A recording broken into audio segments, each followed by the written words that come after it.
yo pensaba, pero yo soy un poco alarmista, que este año todavía íbamos a descender la producción respecto al año pasado, que fueron 250 o 240.000 kilos.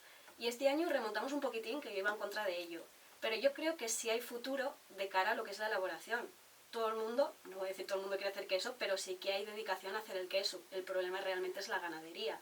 Y lo veo la gente de mi generación, los guajes del concejo, muchos marcharon. Evidentemente, pues no es apetecible ponerse a tener vacas. Claro. Pero sí que veo una cosa que me parece guapísima en el trabajo. Nosotros en la Cueva Exposición detrás tenemos una cueva y vienen muchos elaboradores de la denominación.